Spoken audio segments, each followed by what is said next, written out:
ஏனென்றால் 1500 கோடி மீன் பிடிக்கிறேன் என்று அவனுக்கு அவ்வளவுதான் முட்டாள்தனமா பேசியிருக்கான். அது இந்த ஓசூர் மாநகரத்தை யாராலும் எதுக்காகவும் அசிக்க முடியாது.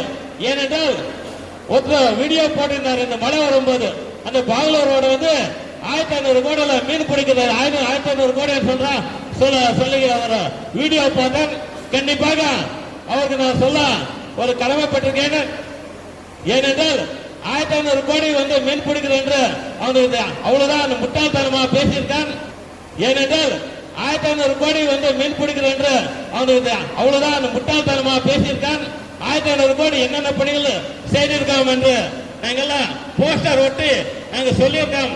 அப்படி தெரியல என்றால் கண்டிப்பாக எங்களுடைய பகுதி நிர்வாகிகளோ, பகுதி செயலாளரோ, மாநகர செயலாளரோ, மாவட்ட கழக செயலாளரோ அணுகி என்னென்ன செய்திருக்கோம் என்பது தெரிந்து கொள்ள வேண்டும். அவங்களுக்கு கனவு வந்திருக்கிறது. ஏதோ பலமான கூட்டணி நாம ஏற்றிருக்கோம். கண்டிப்பாக நாங்க ஜெயிச்சிடும் கனவு காணுகிறாங்க. கண்டிப்பாக இந்த ஓசூர் பகுதியை பத்தோட அதிமுக தூள் தூள் ஆகிவிடும் என்று சொல்லி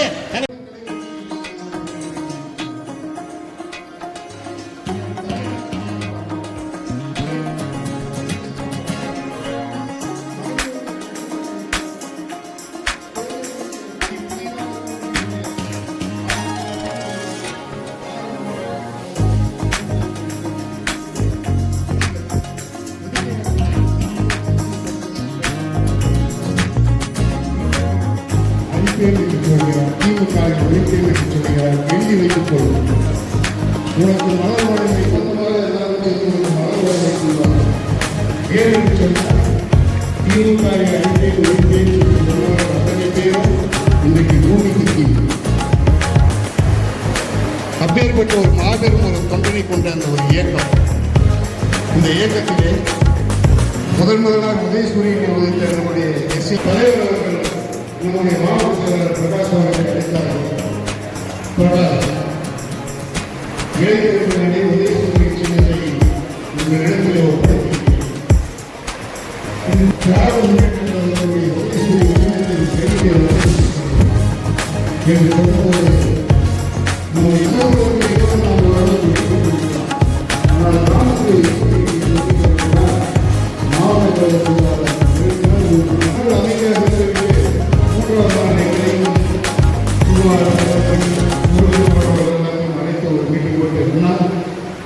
தலைவருக்கு போன் மேல போன் பேசிக்கிட்டே இருக்காரு. என்னாச்சு மற்ற தொகுதிகளை விட ஒசூர் தொகுதியை நான் முதலில் உதயசூரியன் இருக்கிறது. என்னாச்சு என்று கேட்டுக்கொண்டே இருக்கிறார். நான் வெற்றி பெற்றே ஆகிறேன். கவலையப்படாதீர்கள் என்ற உறுதியோடு எங்களுக்கெல்லாம் இரண்டாவது தலைவர் கேட்டு பேசுகிறார்.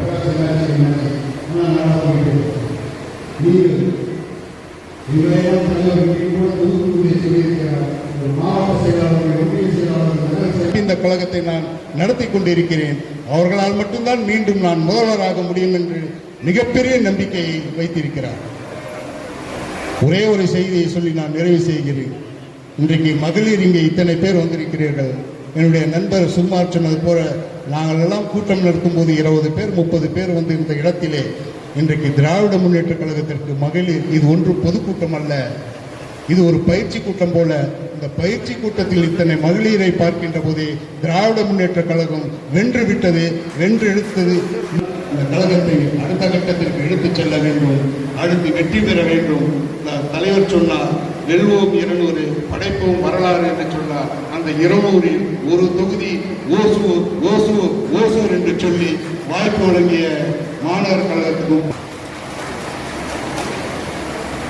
அடுத்து பகுதி கழகத்துடைய செயலாளர் துணை மேயர் மரியாதைக்குரிய ஆனந்தையா அவர்கள் உரையாடுவார். மேற்கு மாவட்டம் ஓசூர் மாநகர மேற்கு பகுதி சார்பில் நடைபெற்றுக் கொண்டிருக்கின்ற பாக முகவர்கள் ஒருங்கிணைப்பு கூட்டத்திற்கு உரையை தந்திருக்கின்ற ஓசூர் சட்டப்பேரவை உறுப்பினரும் கிருஷ்ணகிரி மேற்கு மாவட்ட கழக செயலாளரும் ஆற்றல் மிகு அண்ணன் வைபி என்கிற ஒய் பிரகாஷ் அண்ணன் அவர்களே, இந்த கூட்டத்தில் கலந்து கொண்டிருக்கின்ற ஓசூர் முன்னாள் சட்டப்பேரவை உறுப்பினர் ஓசூர் மாநகர கழக செயலாளர், ஓசூர் மாநகர வணக்கத்துக்குரிய மேயர் அண்ணன் எஸ்.ஏ. சத்யா அவர்களே, இந்த கூட்டத்தில் கலந்து கொண்டிருக்கின்ற மாவட்ட கழக நிர்வாகிகள் அண்ணன் அவைத்தலைவர் அண்ணன் யுவராஜ் அண்ணன் அவர்களே, சுகுமார் அண்ணன் அவர்களே, எல்லாரும் மணி அண்ணன் அவர்களே, அக்கா புஷ்பா சர்வேஸ் அவர்களே, அண்ணன் கிரீஷன் அவர்களே, மாநகர நிர்வாகிகள் அவைத்தலைவர் அண்ணன் செந்தில் அவர்களே, அண்ணன் கோபி என்கிற கோபாலகிருஷ்ணன் அவர்களே, பொருளாளர் தியாகராஜ் அவர்களே, மண்டல சேர்மன் ரவி அவர்களே, பொதுக் கழக நிர்வாகிகள் அவைத்தலைவர் மூத்த முன்னாடி டிவிக்கு அவர்களே, துணை செயலாளர் சீமராஜ் அவர்களே, பொருளாளர் நந்தகோபால் அவர்களே, ரகு அவர்களே, ஜோஷு அவர்களே, இளைஞரணி மாநகர இளைஞரணி அமைப்பாளர் கலைச்செல்வன் அவர்களே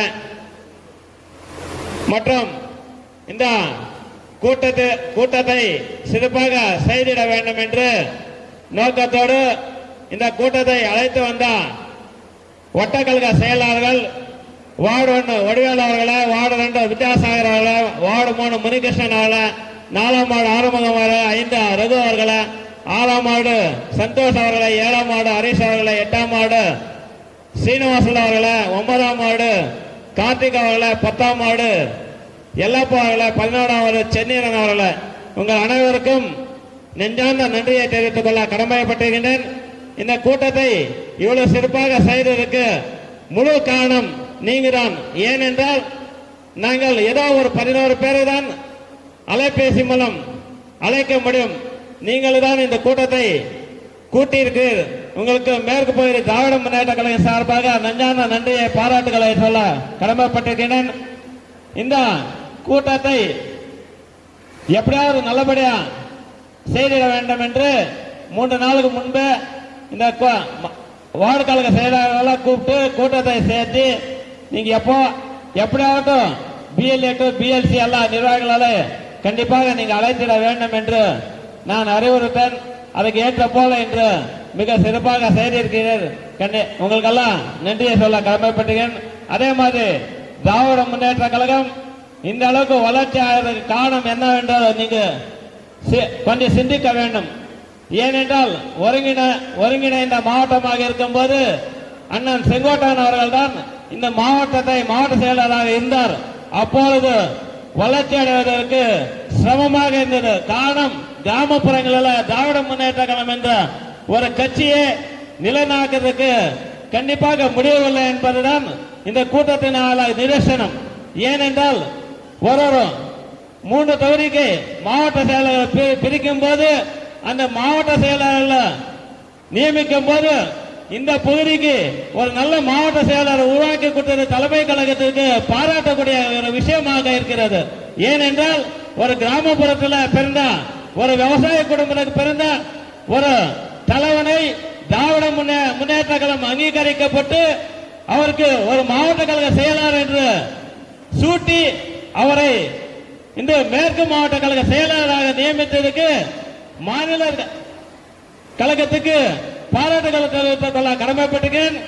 ஏனென்றால் நாங்கள் எல்லாம் இந்த மேடையில் பேச வாய்ப்பு எப்படி வந்தது என்று காரணம், இந்த மாதிரி ஒரு கிராமப்புறத்தில் பிறந்து ஒரு மாவட்ட கழக செயலாளராகி இந்த கூட்டங்களில் எங்களுக்கெல்லாம் வாய்ப்பு தந்ததுக்கு பாராட்டக்கூடிய ஒரு விஷயம்.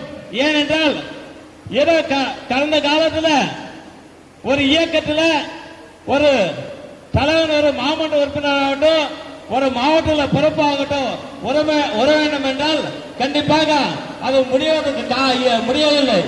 ஏனென்றால் அது ஒரு 6 தொகுதி உட்பட்ட ஒரு மாவட்ட செயலாளராக இந்த காலகட்டம் அதெல்லாம் படிப்படியாக பிரிச்சு கழக தலைவர் அவர்கள் இந்த மாவட்ட செயலாளர் பதிவை செய்து கொடுத்தார். கண்டிப்பாக நம்முடைய அண்ணன் மாவட்ட செயலாளர் அவர்கள் ஒரு கிராமத்தோறும் எல்லா நிகழ்ச்சிகளை கலந்து கொண்டு திராவிட முன்னேற்றங்களை எக்குக்கோட்டையாக செய்திட வேண்டும் என்று எல்லா விஷயத்தையும் கண்காணித்து வருகிறார். அதே மாதிரி இடைத்தேர்தலில் திராவிட முன்னேற்ற கழகம் எப்படியாவது வெல்லிட வேண்டும் என்று ஒசூர் தொகுதிக்கு திராவிட முன்னேற்ற கழகம் கட்சியை நிற்க வேண்டும் என்று சபதம் எடுத்து அதுக்கு மாவட்ட நிர்வாகிகள் மாநகர நிர்வாகிகள் எல்லாம் ஒன்றிணைந்து அதுக்கு கீழே இருக்கிற கழக செயலாளர்கள் மாநகர செயலாளர்கள் எல்லாருமே ஒருங்கிணைந்து இந்த பணியை செய்து மாவட்ட செயலாளருக்கு உறுப்பினராக இருந்து இடைத்தேர்தலில் ஒரு அமைச்சர் இருக்கிறார். இந்த தொகுதியை வெல்ல முடியாது, ஏனென்றால் ஆளுகிற ஆட்சி அதிமுக ஆட்சி, நாங்கள் இங்கு வெல்ல முடியாது என்று நம்ம கட்சிக்குள்ளேயே சொன்னார். இருந்தாலுமே மாவட்ட கழக செயலாளர் ஒரே சபதத்தோடு இந்த ஓசூர் தொகுதியை எப்படியாவது திராவிட முன்னேற்ற கழகம் வெல்லும் என்று சபதமிட்டு ஓசூரை திராவிட முன்னேற்ற எட்டு கோட்டையாக நிரூபித்தவர் இந்த மாவட்ட கழக செயலாளர் என்பது நீங்க அறிய வேண்டும். ஏனென்றால் அதே மாதிரி ஓசூர் தொகுதியை அடுத்து பொது தேர்தல் வரும்போது கூட்டணியிலே பிரச்சனைகள் அங்கே கம்யூனிஸ்ட் கட்சிக்கு ஒதுக்கிட வேண்டும் என்ற நோக்கத்தோட தலைமை கழகம் அறிவித்தபடி ஓசூரை எப்படியாவது திராவிட முன்னேற்ற கழகத்தை தர வேண்டும் என்ற நோக்கத்தோடு அண்ணன் வைகோ அவர்கள் இங்கே நின்றார். அந்த நேரத்திலும் நம்மளுடைய சில குழப்பங்கள் இருந்தது. இருந்தாலுமே கண்டிப்பாக வெல்ல முடியும் என்ற நோக்கத்தோடு அண்ணன் அவர் எல்லாரையும் அரவணைச்சு இந்த ஓசூர் சட்டமன்ற தொகுதியை வென்றதுக்கு எல்லாருமே காரணமாக இருந்தார். இது ஓசூரை வெள்ளியிருக்கும். அதே மாதிரி பொது தேர்தலில் 2026 அண்ணன் தளபதி அவர்கள் 800 தொகுதிக்கு மேல வெல்லுவோம் என்று சபதமிட்டார். கண்டிப்பாக அதில் அண்ணன் வைகோ அவர்கள் தொடர்ந்து பேசிக் கொண்டே வந்திருக்கார். இந்த மேற்கு மாவட்டத்தில் 3 தொகுதியிலும் கூட்டணி யாருக்கு கொடுத்தாலும் சரி, இந்த மேற்கு மாவட்டத்தில் கண்டிப்பாக 3 சட்டமன்ற தொகுதிகளிலும் நாங்கள் வென்றுவோம் என்ற சபதத்தோடு இந்த பகுதிகளில் கூட்டங்களை நடத்தி கொண்டிருக்கோம். இதனுடைய நோக்கமே வருகின்ற 26 பொது தேர்தலை ஒட்டிதான் என்பது நீங்கள் அறிய வேண்டும்.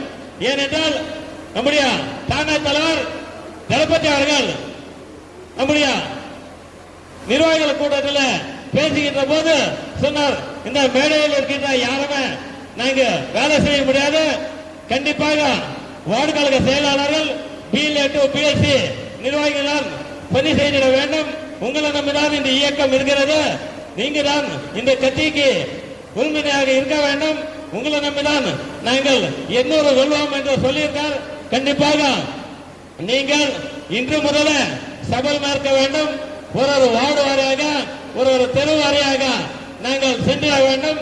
எல்லா டீ கடைகிட்ட நின்று நாங்கள் கட்சி என்னென்ன செய்தி இருக்கிறதா என்பது பேசிட வேண்டும். அதே மாதிரி மக்கள் மத்தியில் என்னென்ன திட்டங்கள் கொண்டு வந்திருக்கோமோ அதெல்லாம் பரப்ப வேண்டும். அப்படி பரப்பினால் மட்டுமே நாம் கூட்டுதலாக வாக்குகள் சேர்க்க முடியும் என்பது நீங்கள் அறிய வேண்டும். அதே மாதிரி இந்த ஓசூர் மாநகரத்தை யாராலும் எதுக்காகவும் அசிக்க முடியாது. ஏனென்றால் ஒருத்தர் வீடியோ போட்டிருந்தார். இந்த மழை வரும்போது அந்த பாகலூர் ரோடு 1500 கோடியில மீன் பிடிக்கிறது. 1500 கோடி சொல்லுகிற ஒரு வீடியோ போட்டேன். கண்டிப்பாக அவருக்கு நான் சொல்ல ஒரு கடமைப்பட்டிருக்கேன். ஏனென்றால் 1500 கோடி மீன் பிடிக்கிறது என்று அவனுக்கு அவ்வளவுதான் முட்டாள்தனமாக பேசியிருக்கான். 1500 கோடி என்னென்ன பணிகள் செய்திருக்கோம் என்று நாங்கெல்லாம் போஸ்டர் ஒட்டி நாங்க சொல்லியிருக்கோம். அப்படி தெரியல என்றால் கண்டிப்பாக எங்களுடைய பகுதி நிர்வாகிகளோ, பகுதி செயலாளரோ, மாநகர செயலாளரோ, மாவட்ட கழக செயலாளரோ அணுகி என்னென்ன செய்திருக்கோம் என்பது தெரிந்து கொள்ள வேண்டும். அவங்களுக்கு கனவு வந்திருக்கிறது. ஏதோ பலமான கூட்டணி நாம ஏற்றிருக்கோம். கண்டிப்பாக நாங்கள் ஜெயிச்சிடும் கனவு காணுகிறாங்க. கண்டிப்பாக இந்த ஓசூர் பகுதியை பத்தோட அதிமுக தூள் தூள் ஆகிவிடும் என்று சொல்லி எனக்கு பேச வாய்ப்பு கொடுத்த அனைவருக்கும் நன்றி சொல்லி விடைபெறுகிறேன். நன்றி, வணக்கம்.